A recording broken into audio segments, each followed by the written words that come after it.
As an example, one of our infrastructures generated over $300,000 in 1 month for one of our clients. If you're watching this video, it's because 1, you probably are an agency owner, a tech founder, or an industry expert. You want to expand your current AI business, or 2, you're looking to start your own AI-driven business and you want to learn how to create an offer, how to position it, and how to deliver on it. Either way, this video is for you. So I'm going to show you exactly step-by-step the framework that I use and that I teach my clients every single day on how to create high-ticket AI-driven offers where you can charge multiple 4 or even 5 figures for, and then also break down the delivery system. Okay? By the way, if you don't know who I am, my name is Dennis Rhomays.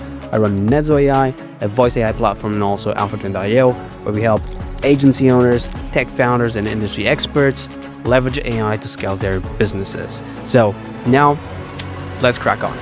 Let's take a look at the main framework. I can't claim the credit for all of this. I learned this from someone called Grayson Lopez. Amazing guy, definitely check him out. I just gave him my own spin to it. So the 3P framework is very easy to memorize. 3 Ps stand for person, promise, and process.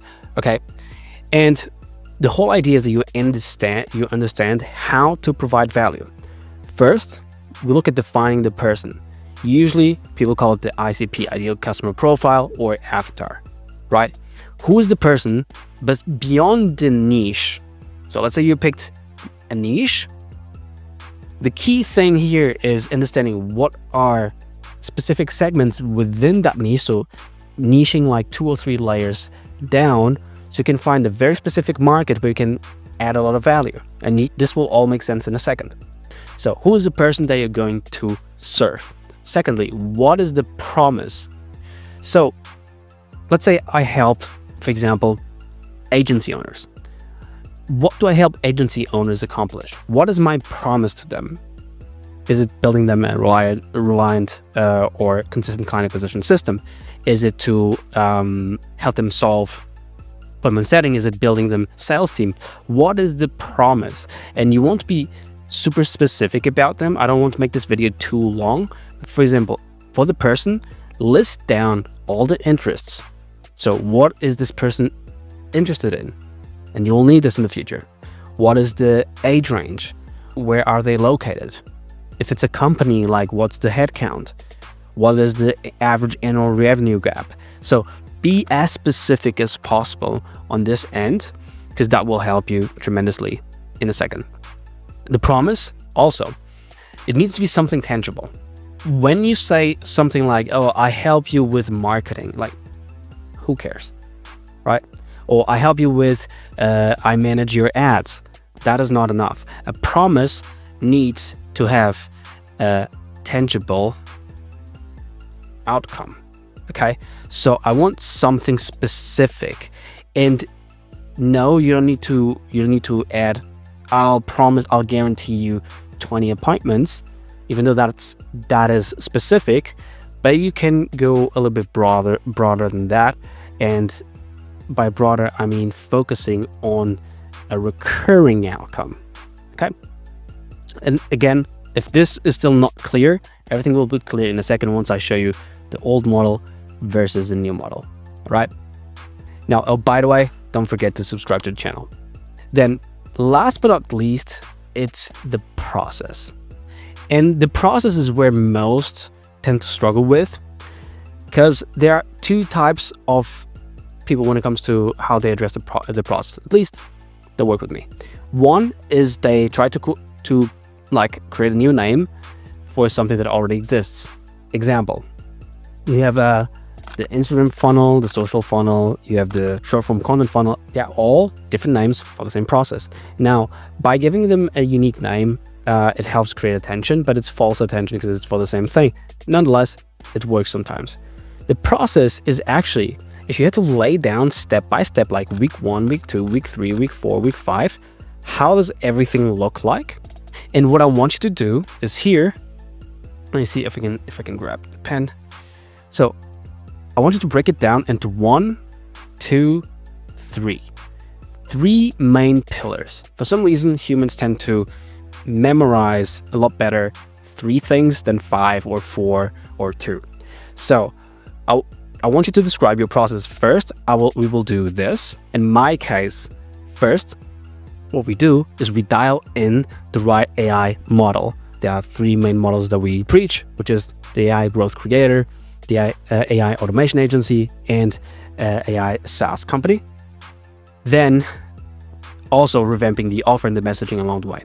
Secondly, in our case, we implement the creator funnel, which is a way for us to centralize all attention so that we can broadcast our message at scale. And last but not least, 3 is where we automate service delivery by leveraging software as a service and white labeling it. So these are our 3 key steps, but I definitely urge you to come up with your own 3 unique steps, and this will ultimately create your unique mechanism. Okay, so your unique way to deliver results. Now, let's look at the old way of delivery.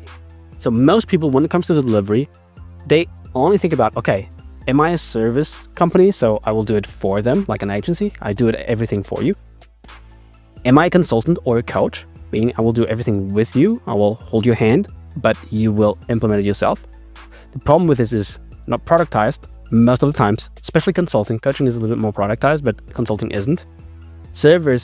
For services, the client will always feel this is a recurring expense, and you don't want to feel you are a burden. And you have also info products, which is do it yourself. The problem with them is that you have low value. So what is the solution?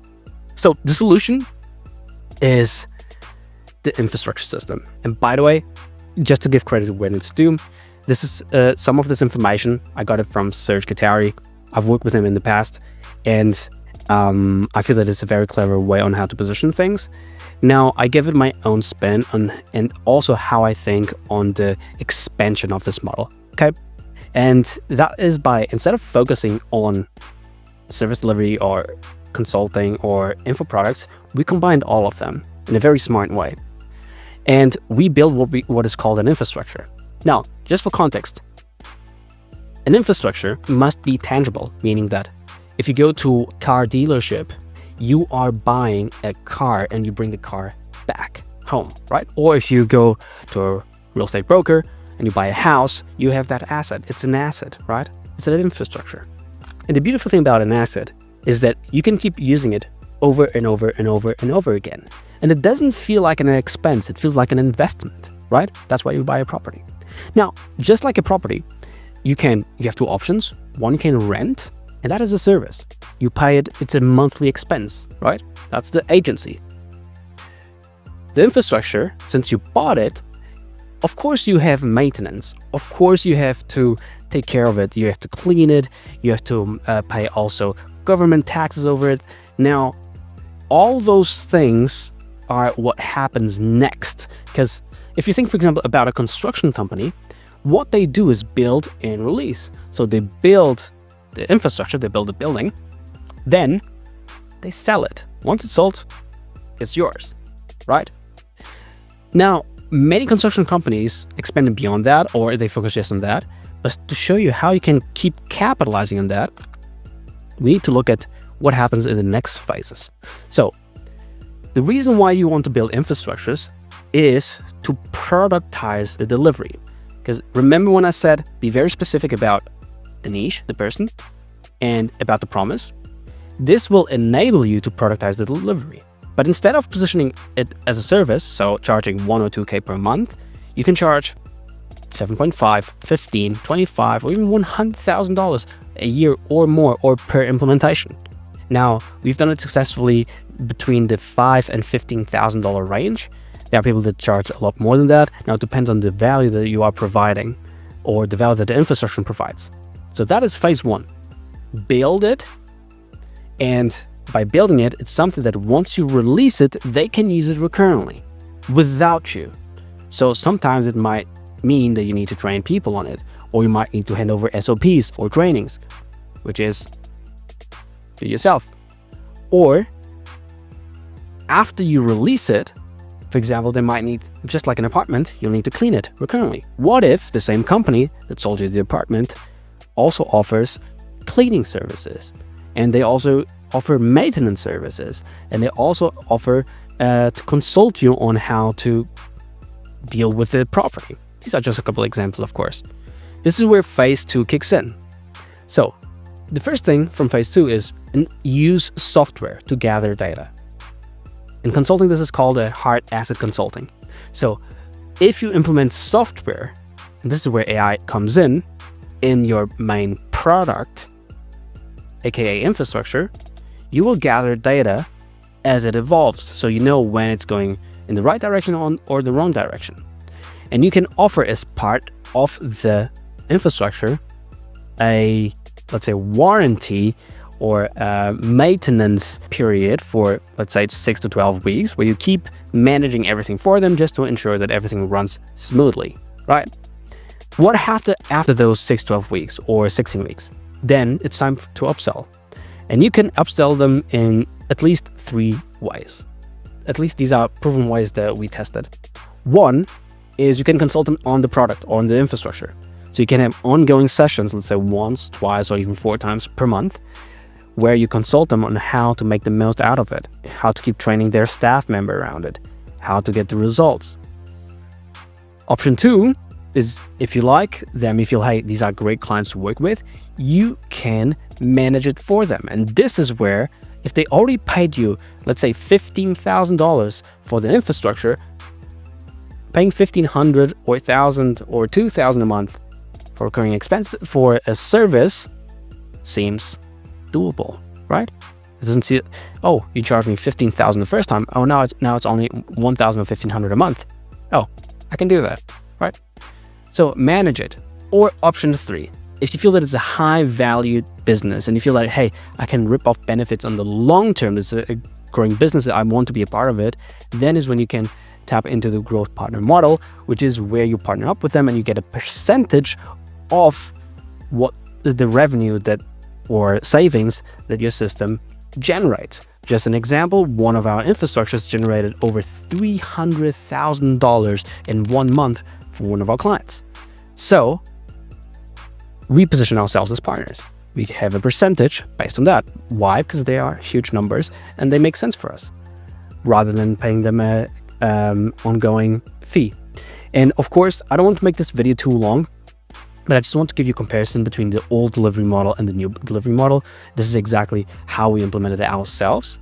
And this is the framework that we use to solidify the offer, the messaging, and the positioning. So, and if you want more info about this, or you have any questions, leave them in the comment section down below. If you agree, or if you have anything that you would add to the 10K offer 3P framework. And by the way, if you want to join for free our AI Agency Academy, the link is down below. Click, sign in, and I'll see you on the other side. Peace out.